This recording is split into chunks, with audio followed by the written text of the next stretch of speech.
Coucou, j'espère que tu vas bien. On se retrouve aujourd'hui pour une nouvelle vidéo. Donc ce sera comme d'habitude, non, ce sera le deuxième épisode de La Fraise à lu.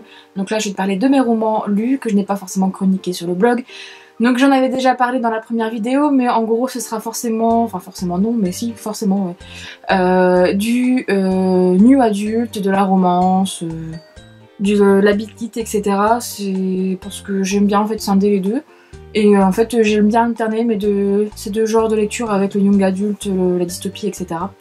Donc voilà, bon bref, je vais te parler aujourd'hui de 4 livres que j'ai lus donc du coup le mois dernier et ce mois-ci, oui, ce mois-ci. Et puis voilà. Donc le premier que j'ai lu, et j'en ai parlé aussi sur Instagram comme d'habitude, parce qu'en fait je passe ma vie sur Instagram, j'ai l'impression, c'est Vampire Nation de Larissa Young, donc le tome 2 Hunter. Donc chez Milady. Alors en gros ce tome là, j'avais acheté le tome 1 il y a longtemps et le tome 2 ben il m'attendait dans ma palle depuis un petit moment parce que c'est mon monsieur qui me l'avait offert. Et donc dans ce tome 2 tu vas suivre Hunter qui lui est le chef de clan, ouais, c'est un vampire, c'est bon à savoir, qui est le chef de clan en fait des vampires, enfin de Moonlight il me semble, non c'est pas Moonlight, Moon quelque chose, bon bref je ne sais plus le nom du machin des clans, le nom des clans, bon c'est pas grave. Donc bref, et donc pour à la fin du tome 1 en fait il passe un accord avec un clan adverse et il doit épouser en fait la fille du chef. Sauf que cette fille en fait a une jumelle qui elle est beaucoup plus réservée, etc. Elle a quelque chose en fait, je t'en dis pas plus non plus si tu n'as pas lu le tome 2.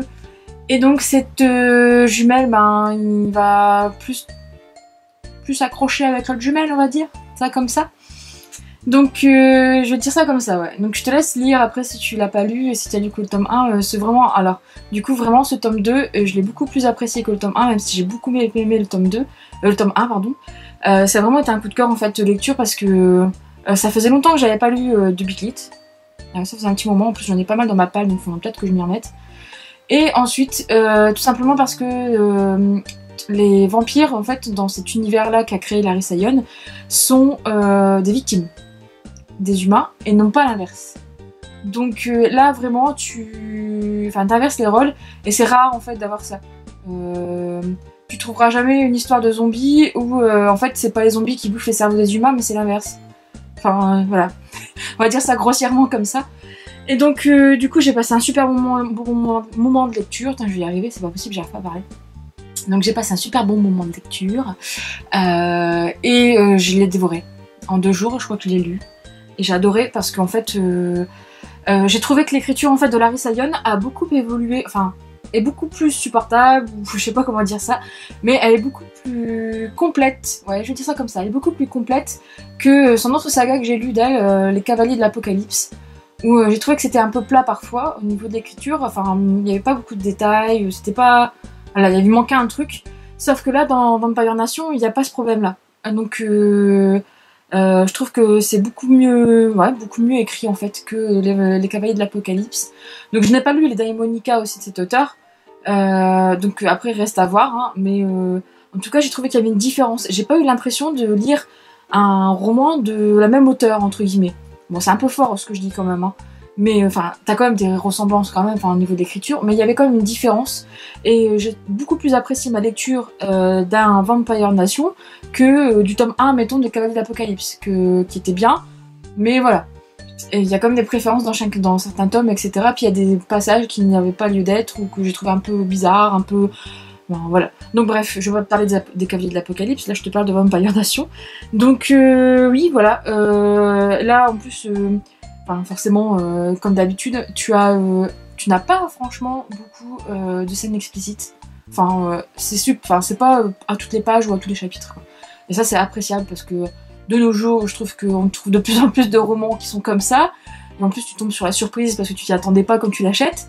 Mais là, non. Et puis, tu as quand même une belle histoire derrière et tu as un univers. En fait, c'est l'univers qui fait tout aussi, quand même.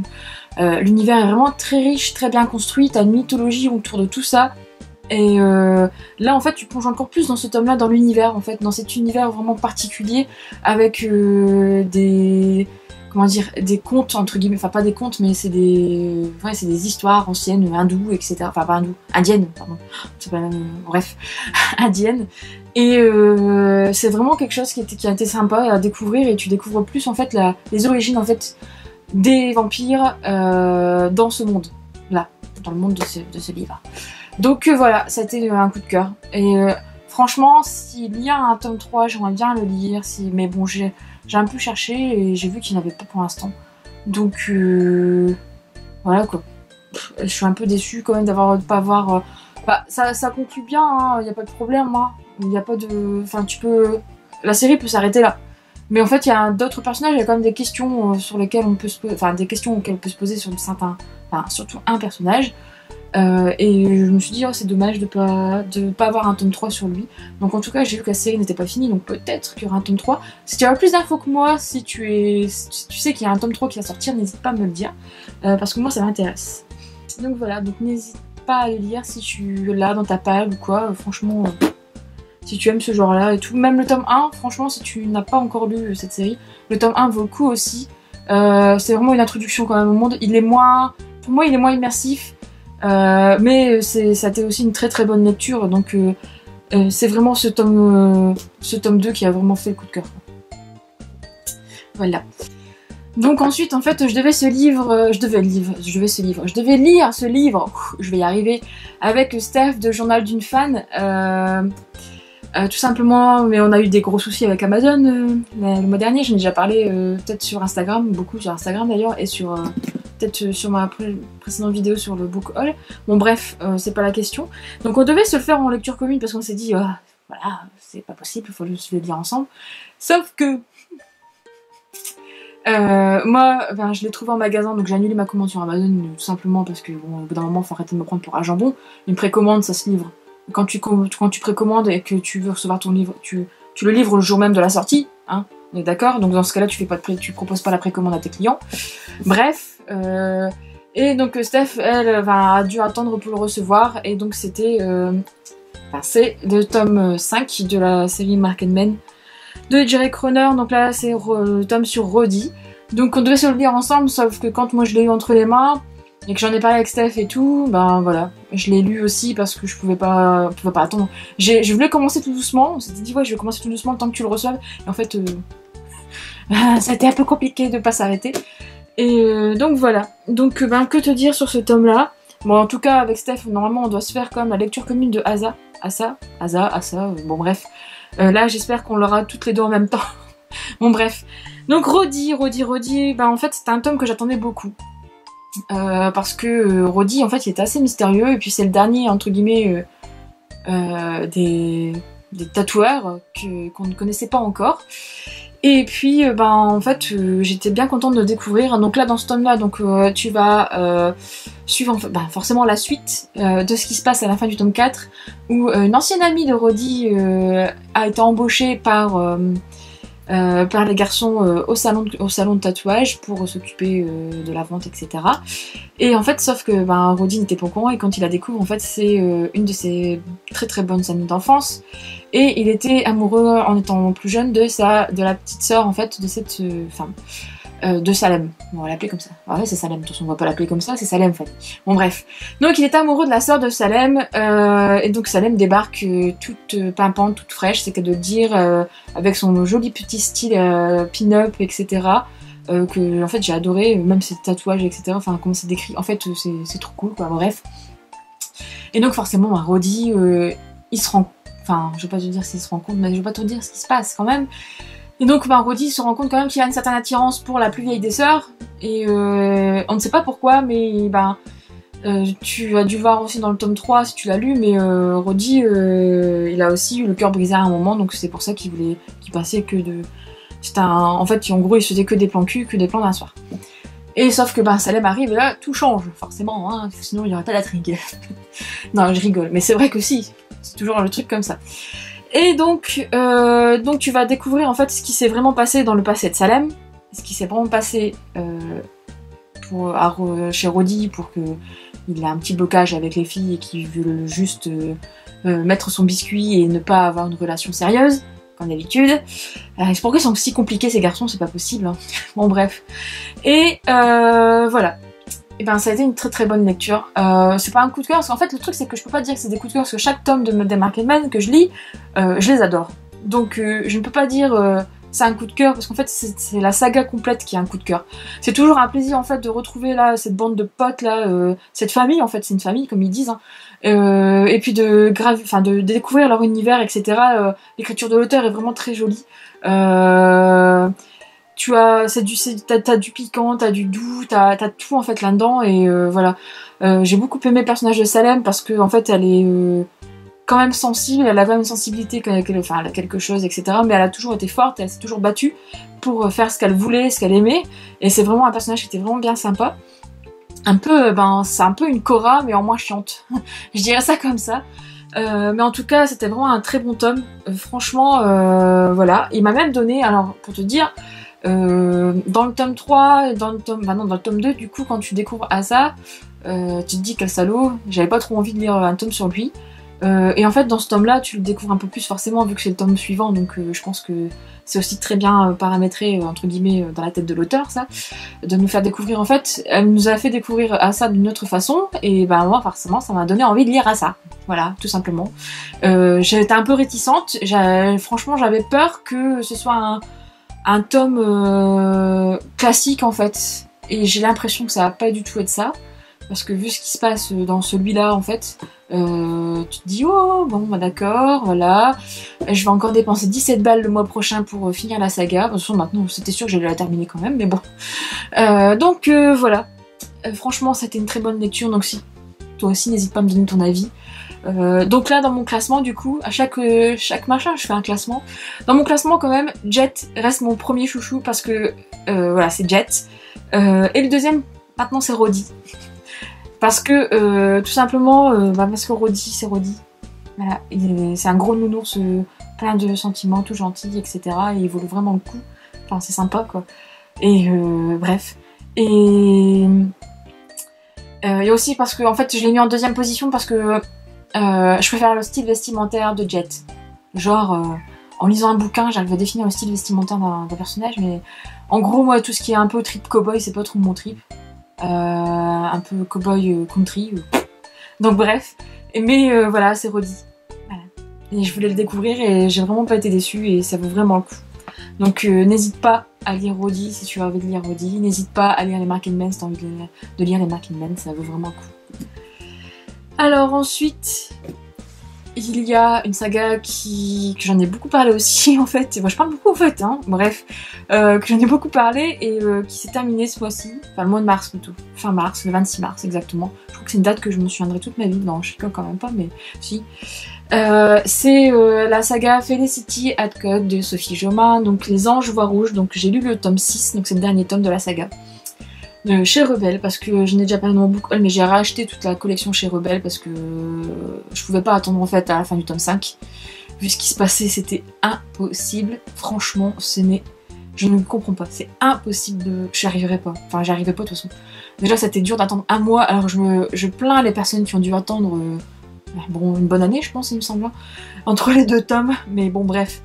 Donc du coup, j'ai lu ce tome-là, donc comment te dire que... Je vais pas te faire de résumé parce que sinon je vais te spoiler, sauf que en gros Felicity, elle va à la recherche de quelque chose de très cher qu'elle a perdu, malheureusement, et je vais pas te faire non plus du spoil, je peux pas te raconter trop de choses parce qu'en fait il y a des choses énormes qui se passent, et il y a des passages où j'étais morte de rire, j'avais envie de rire, enfin tu rigoles quoi, c'est sûr, et puis c'est tellement... L'écriture de Sophie Jomain, de toute façon je peux pas...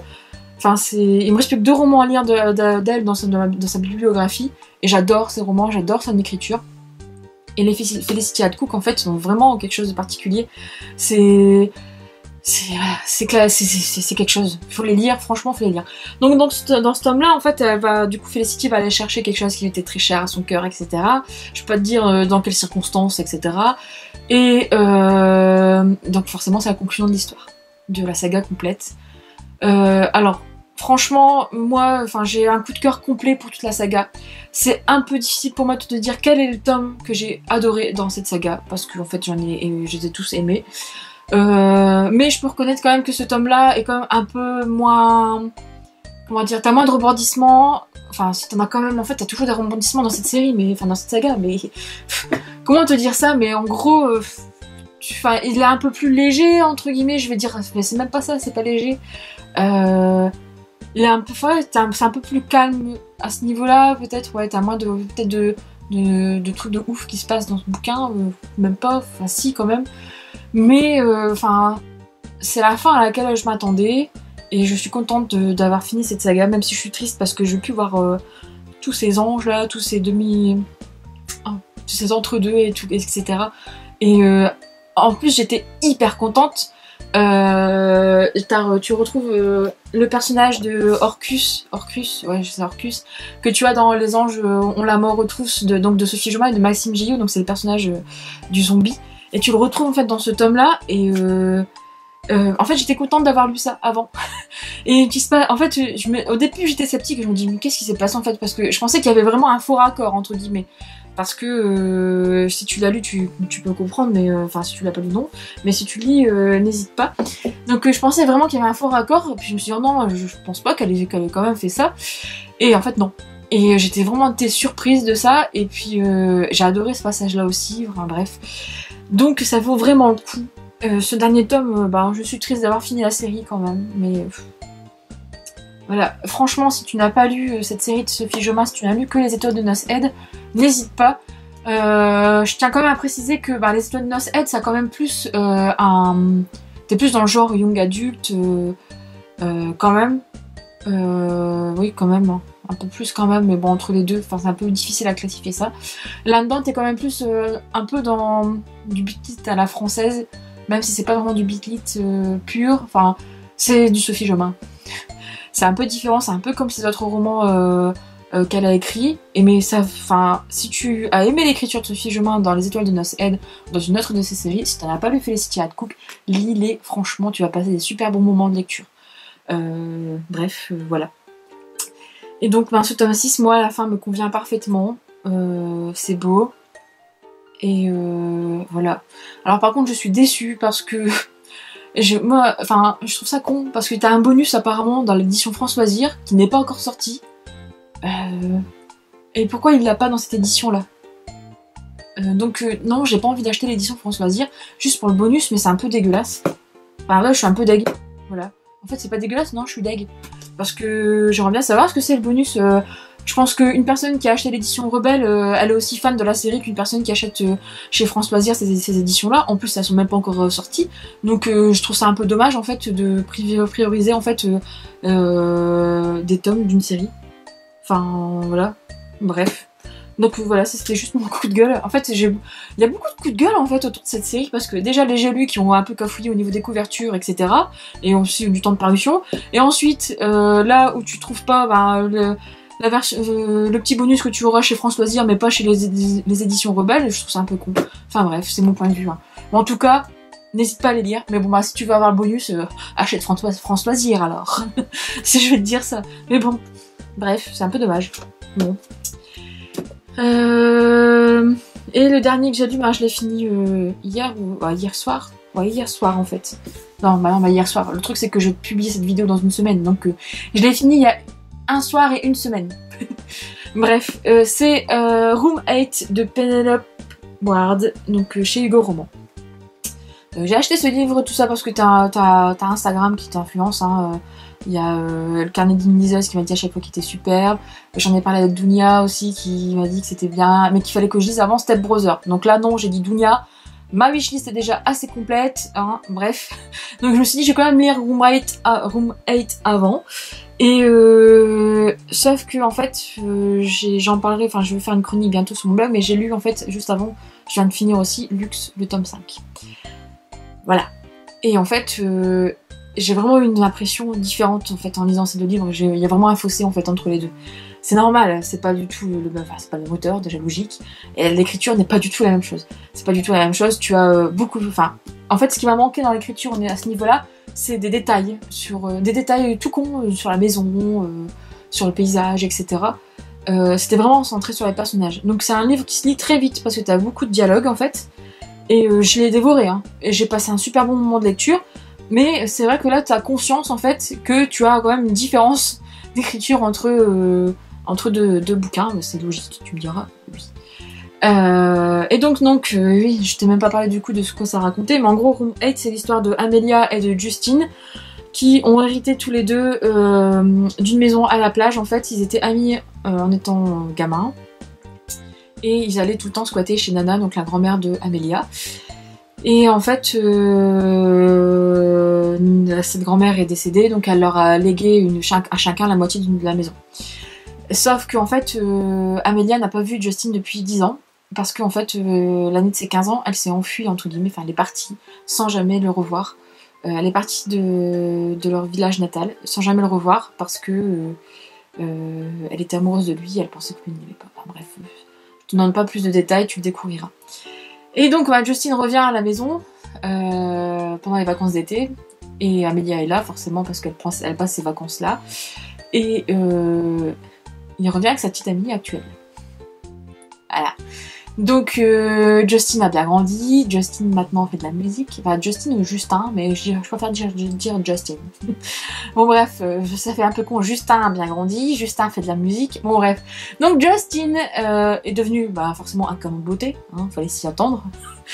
Et Amelia est là pour se détendre parce que elle est enseignante, et puis en plus elle vient de larguer son mec parce qu'il l'a trompée, etc. Sauf que Justine est un peu vache avec elle, il est forcément, il lui fait un peu la gueule, enfin il lui fait un peu, non il lui fait beaucoup la gueule, parce que elle est partie sans rien dire, etc. Mais elle sait pas pourquoi il pourrait réagir comme ça. Enfin, il pourrait lui en vouloir, mais pas à ce point-là. Donc forcément au fil des pages, tu vas découvrir pourquoi il lui en veut, blablabla, enfin voilà, c'est une très belle histoire d'amour, une belle romance, et en fait t'as des rebondissements auxquels tu t'attends pas forcément, et puis je me suis dit ouais ça va changer tout, ça c'est sympa. Et puis en fait l'auteur, en fait tout s'enchaîne, et l'auteur s'en sort super bien en fait dans l'enchaînement de l'intrigue, etc. Et Justine est très touchant, Amelia pareil, ils sont touchants tous les deux, tu vois qu'ils évoluent, en fait qu'ils grandissent, qu'ils grandissent en fait en se retrouvant, et ça c'est très beau.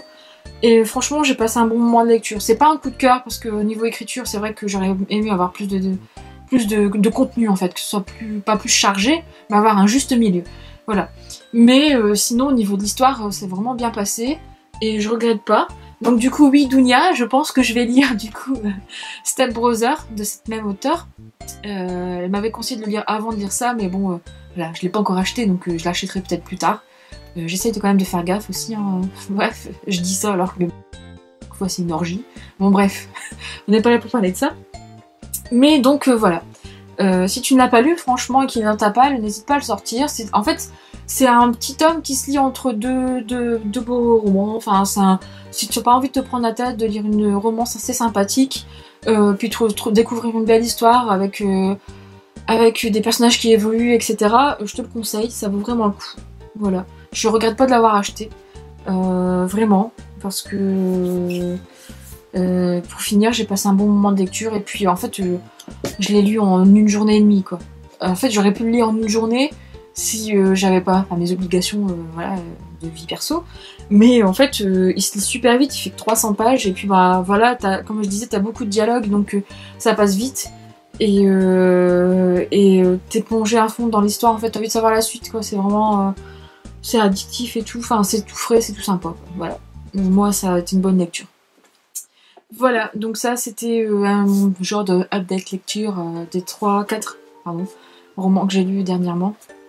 Donc on se retrouvera peut-être bientôt pour un book haul ou bilan, ou peut-être que je ferai une chronique entre deux d'un livre que j'ai aimé, je sais pas, on verra. En tout cas, j'espère que cette vidéo t'a plu, et puis si tu as lu un de ces livres, etc., si tu veux me donner ton avis, tu n'hésites pas, on discute, etc., y a pas de problème. Et puis voilà, ouais, je te dis à bientôt pour une prochaine vidéo.